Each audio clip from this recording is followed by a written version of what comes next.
মুসলমানরা কেন বারবার পরাজিত হচ্ছে, কেন বারবার পিছিয়ে আসছে, এবং এর থেকে উত্তরণ কিভাবে আমরা উপরে উঠতে পারবো তার বিবরণ। ইসলাম থেকে দূরে সরে যাওয়া। 200 কোটি মুসলমান আছে দুনিয়ায়, 57টা মুসলমানের দেশ আছে। ইসলামের তালিম থেকে আমরা দূরে চলে আসছি। আমাদের মাথায় টুপি আছে, মুখে দাড়ি আছে, ঘুষখানা ছাড়ি নাই, মুখে দাড়ি আছে, জুব্বা আছে, আমার দাড়ি নাই, আমার দাড়ি নাই। আমি সব জায়গায় বলি 3 জিনিসের জন্য মানুষ পৃথিবী পাগল। 1, ক্ষমতার জন্য পাগল। 2, সম্পত্তির জন্য পাগল, টাকার জন্য পাগল মানুষ। 3, সেক্সের জন্য পাগল। তো ইসলাম থেকে দূরে সরে আসছি। আজান দিলে মসজিদে যাই, অফিসে বসে ঘুষ খাই। সুন্দর বালক দেখলে, যাদের মুখে দাড়ি নাই, যাদের মুখে মুছ নাই, নাভির নিচে ক্যাশ নাই, এদের দেখলে আমরা সিটু যাই, পাগল হয়ে যাই। পাগল। স্কুলে যায়, কলেজে যায়, মাদ্রাসায় যায়, মহিলা মেয়েরা, এদের দেখলে আমাদের কলিজার ভিতর গুরগুর গুরগুর করে। তো ইসলাম থেকে দূরে চলে আসার কারণে আমাদের পতন, আমাদের আখলাক নাই, আমাদের চরিত্র নাই। ইসলামের তালিম থেকে আমরা দূরে সরে আসছি। সূরা মুহাম্মদের 7 নম্বর আয়াতে আল্লাহ বলছেন, তোমরা যদি আল্লাহকে সাহায্য করো, আল্লাহ তোমারও সাহায্য করবেন, তোমার পাকে আল্লাহ তাআলা মজবুত করে দিবেন।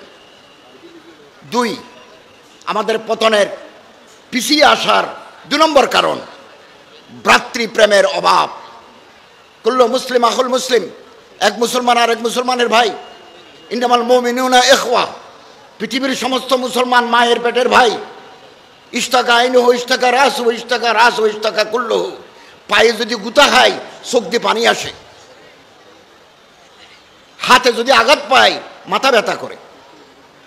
ফিলিস্তিনের মুসলমানদের উপর ইসরায়েলি বর্বর বাহিনী যখন গুলি মারে, বাঁশখালীর মানুষের চোখে পানি আসে। এটাই ভ্রাতৃত্ববোধ, এটাই ফ্র্যাটারনিটি অফ দি মুসলিম উম্মাহ। এই ভ্রাতৃত্ববোধ এখন আর নাই।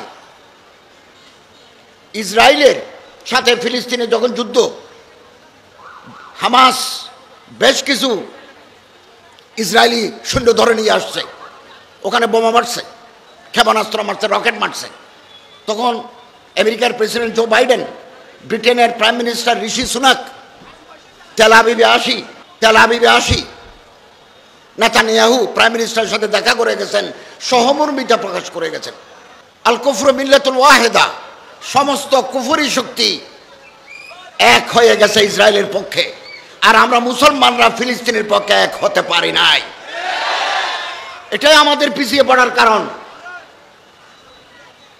যদি আমরা এক হতে পারতাম, বুনিয়ানুম মারসুস, গলিত সীসার প্রাচীরের মতো যদি আমরা ঐক্যবদ্ধ থাকতে পারতাম, ইসরায়েল পৃথিবীর ইতিহাস থেকে নিশ্চিহ্ন হয়ে যেত। আমরা তো এটা পারি নাই। এই ভ্রাতৃপ্রেমের অভাব আমাদের মধ্যে বিভেদ তৈরি করেছে। আপনি বাংলাদেশের দিকে যদি তাকাই, দুনিয়ার দিকে যদি আমরা তাকাই, সব মানুষ এক তরিকার হবে কথা নাই, এক পীরের মুরিদ হবে কথা নাই, এক সিলসিলার হবে কথা নাই। বিভিন্ন এই বিভাজনে বৈচিত্র্য। আপনি এক মাদ্রাসার ফাজল, আমি আরেক মাদ্রাসার ফাজল। আপনি এক পীরের মুরিদ, আমি আরেক পীরের মুরিদ। আপনি একটা দল করেন, আমি একটা দল করি। আপনার একটা মাসলাক আছে, আমার একটা মাসলাক আছে। কিন্তু ইহুদিবাদের বিরুদ্ধে, ফিলিস্তিনের পক্ষে আমরা সবাই রাজপথে এক। এটা হয় নাই। এই কারণে মুসলমানদের প্রথম। আজকে যদি 200 কোটি মুসলমান, 57টা মুসলমান দেশের মুসলমানরা যদি কালেমায়ে তৈয়বার ঝান্ডা তোলে, এক হতে পারে, পৃথিবীর ইতিহাস নতুন করে লেখা হবে। পরস্পরের মধ্যে দ্বন্দ্ব, সংঘাত। এখন পাকিস্তানের সাথে ইরানের ক্ষেপণাস্ত্র মারামারি, ইরান ইরাক যুদ্ধ, ভাতৃঘাতী সংঘাত আমাদের বহু প্রাণ নষ্ট করে দিয়েছে, বহু প্রাণ। বিলাসিতা, দুনিয়া নিয়ে ব্যস্ত মুসলমানরা। ইহুদির যদি টাকা হয়, অস্ত্রের ফ্যাক্টরি বানায়। মুসলমানদের, আরবদের যদি টাকা হয়, আর একটা যুবতী মেয়ে বিয়ে করে। এটা আমাদের পতনের কারণ। বত আছে করে, বত করে আছে, আরেকটা বিয়ে করে। এবং ভূমধ্যসাগরের দ্বীপ সিসিলি, রোডস, লিডস, সাইপ্রাস এ সমস্ত এলাকায় দ্বীপ কিনি, দ্বীপের জায়গা কিনি, মাল্টিস্টোরের টাওয়ার বানাই, ওখানে সুন্দরী বউ নিয়ে বিলাসিতা করে। এটাই আমাদের পিছিয়ে পড়ার কারণ। পিছিয়ে পড়ার কারণ দুনিয়া নিয়ে ব্যস্ত। আমার কাছে একটা চিঠি আছে, কেউ যদি চিঠি পড়তে চান উর্দু ভাষায়, মৌলানা খলিলুর রহমান সাজ্জাদ নদভী, মৌলানা মনজুর নোমানী সাহেবের ছেলে, উনি মুহাদ্দিস, দারুল উলুম নদওয়াতুল উলামা, তিনি ভারতের মুসলমানদের কাছে একটি চিঠি লিখেছেন। চিঠি আমার কাছে আছে। ফিলিস্তিনে যেখানে 25,000 ফিলিস্তিনি মানুষ শহীদ হয়ে গেল ইসরায়েলের বোমার আঘাতে, ইসরায়েলের সাথে লাগানো ফিলিস্তিন, ফিলিস্তিনের সাথে লাগানো মিশর, মিশরের সাথে লাগানো সৌদি আরব। সৌদি আরবের রাজধানী রিয়াদে নাচ গানের আসর বসেছিল। 7 অক্টোবর যখন বোমা মারে, তখন বহুদিন যাবৎ रियादे रुख्स सरूद की महफिलें सजाए गए हैं। रुख्स माने नाच, सरूद माने गान, नाच गाনের আসর বসেছে। আল্লামা সাজ্জাদ নদভী, খলিলুর রহমান সাজ্জাদ নদভী ভারতের মুসলমানদের কাছে চিঠি লিখেছেন, বিভিন্ন মাদারিস আরবিয়া, বিভিন্ন সংগঠনের কাছে চিঠি লিখেছেন, আপনারা খেদমত করছেন, আমরা খুশি। কিন্তু যে অবস্থা হয়েছে, বোমা মেরে মুসলমানদের মেরে ফেলছে, দাফন করার জন্য কাফনের কাপড় নাই। এই মুহূর্তে সৌদি আরবের রিয়াদে मगरिबी म्यूजिक की महफिलें सजाए जा रहे हैं। नीम बरहाना, नीम माने अर्धेक, बरहाना माने उलंग, फारसी नीम बरहाना निस्वानी जिस्म की डेमोन्स्ट्रेशन किया जा रहा है। चिठिते आसे अर्धोलंग मेয়েদের শরীর দেখানো হচ্ছে রিয়াদে, যেখানে হামাসরা রক্ত দিয়ে যুদ্ধ করছে। আমরা কি, তিনি বলেন আমরা কি পারি না? অ্যাম্বাসেডরের কাছে যাই, ভারতের বড় বড় আলেমরা, বুদ্ধিজীবীরা, ইসলামিক আন্দোলনের কর্মীরা, নেতৃবৃন্দ গিয়ে আমরা সৌদি বাদশার কাছে একটা তীব্র প্রতিবাদ কি আমরা করতে পারি না? এই চিঠি আমার কাছে আছে। এই বিলাসিতা দুনিয়া নিয়ে ব্যস্ত। হুজুর আকরাম সাল্লাল্লাহু আলাইহি ওয়াসাল্লাম বলেন, তোমরা যদি দুনিয়া নিয়ে ব্যস্ত থাকো, বিলাসিতায় আকণ্ঠ নিমজ্জিত থাকো, আকণ্ঠ মানে গলা পর্যন্ত ডুবে থাকো, তাহলে মুসলমান দেখতে দেখা যাবে, গণলে গণা যাবে, কাজের মুসলমান নাই। হযরত বলেন, ইউশিকু আন তাতাদা আলাইকুমুল উমাম কামা তাতাদাল আকিলাতু আলা কাসাতিহা। আল্লাহর পয়গম্বর সাল্লাল্লাহু আলাইহি ওয়াসাল্লাম বলেন, এমন এক জামানা আসবে 2-3 দিন ভাত দেখে নাই, এরকম মানুষ যদি লাল গরুর গোশত, সাদা ভাত দেখে, ডিম দেখে, তার পিঠের উপর যদি বাঁশের বাড়িও মারে, সে ভাতের ডেক্সির উপর ঝাঁপিয়ে পড়বে, কারণ তার পেটের ভিতরে ক্ষুধা আছে, বুভুক্ষ ক্ষুধার্ত মানুষ। এমন এক জামানা আসবে, মুসলমান দেখলেই কাফেররা ঝাঁপিয়ে পড়বে, ঝাঁপিয়ে পড়বে।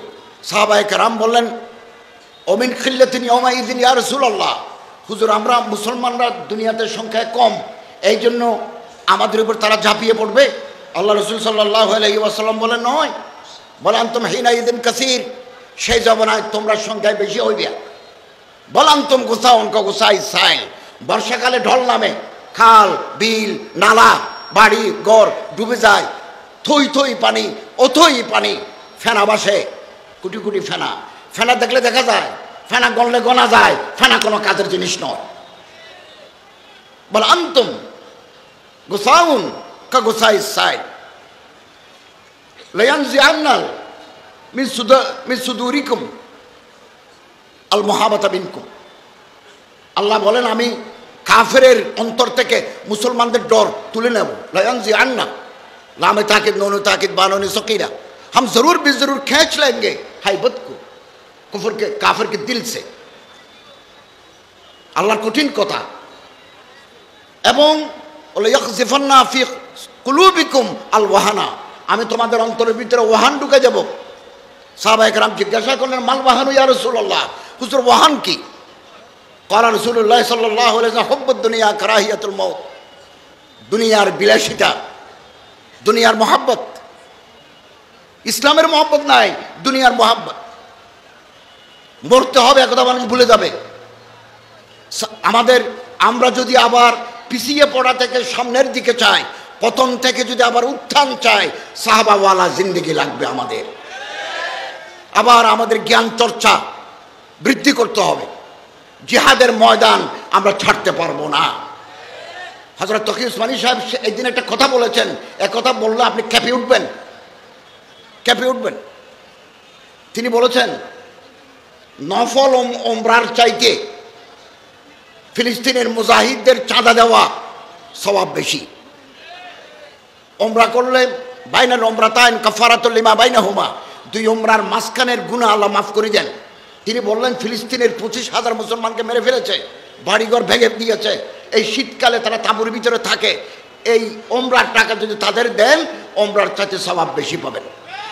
2, বর্তমানে কওমি মাদ্রাসা, কওমি সিলেবাস, আলিয়ার সিলেবাস, আলিগড় ইউনিভার্সিটির সিলেবাস, মুফতি শফি সাহেব বলেছেন বকৌলে তকি উসমানী যে এই শিক্ষা ব্যবস্থা আমাদের জন্য যথেষ্ট নয়। কুল্লু হিজবিন বিমা লাদাইহিম ফারিহুন, আমরা যেটা নিয়ে আসি এটা নিয়ে আমরা খুশি।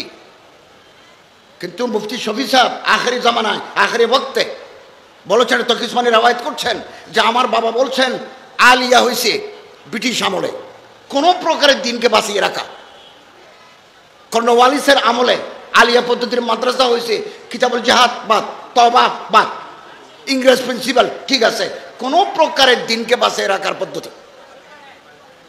1866 সনে আল্লামা কাসেম নানুতুবি নেতৃত্বে যে দারুল উলুম দেওবন্দ, এটাও ব্রিটিশ পিরিয়ডে, এটাও বিশেষ উদ্দেশ্যকে সামনে নেই। এটা কি পূর্ণ সিলেবাস পড়াবো, সরকারের সাথে সম্পর্ক রাখবো না, এটাও আলিগড় ইংরেজদের সাথে সম্পর্ক রাখা, আলিগড় ইউনিভার্সিটি।